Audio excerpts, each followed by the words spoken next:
Hope four స్పందన trust ద్వారా 2 తెలుగు రాష్ట్రాల్లో గత 15 ఏళ్లుగా దివ్యాంగులు, అనాథులకు అనేక సేవా కార్యక్రమాలు చేస్తున్నట్లు హోప్ ఫోర్ స్పందన ఫౌండర్ మెంబర్ లక్ష్మీ నరసింహన్ తెలిపారు. తూర్పుగోదావరి జిల్లా నిడదవోలు మండలం శంకరాపురంలో హోప్ ఫోర్ స్పందన ఆధ్వర్యంలో సుమారు 80 లక్షలతో నిర్మించిన హృదయాలయ దివ్యాంగ భవనాన్ని ఆయన ప్రారంభించారు. 3 ప్రాంతాల్లో దివ్యాంగ పాఠశాలలు ఏర్పాటు చేసి సుమారు 300 మంది విద్యార్థులకు సేవలు చేస్తున్నట్లు చెప్పారు. కార్యక్రమంలో హోప్ ఫోర్ స్పందన చీఫ్ కోఆర్డినేటర్ డాక్టర్ రఘు పాల్గొన్నారు. అమెరికాలో స్థాపించాము. ఇక్కడ అమెరికాలోనే కాకుండా ఇండియాలో కూడా సంస్థ ఉంది. ఈ ట్రస్ట్ ద్వారా దాదాపు 5,000 మంది లబ్ధి పొందుతున్నారు, డైరెక్ట్గా ఇండైరెక్ట్గా. 4 స్కూల్స్ సపోర్ట్ చేస్తున్నాం, మెంటల్లీ ఛాలెంజ్డ్ స్కూల్స్.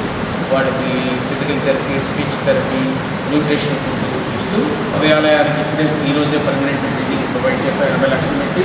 తర్వాత 2016లో ట్రెడ్ స్కూల్ అని అనంతపూర్కి 50 లక్షలు పెట్టి ప్రొవైడ్ చేశారు. Self employment assistance for the disabled individuals. వాళ్ళకి స్వయం ఉపాధి కింద ఒక్కొక్కళ్ళకి 1,50,000తో షాప్ పెట్టించడం, కిరాణా షాప్ కానీ, ఫ్యాన్సీ స్టోర్ కానీ, మెకానిక్ షాప్. ఆంధ్ర, తెలంగాణ, తమిళనాడు, జార్ఖండ్, కర్ణాటక, ఈ 5 రాష్ట్రాలు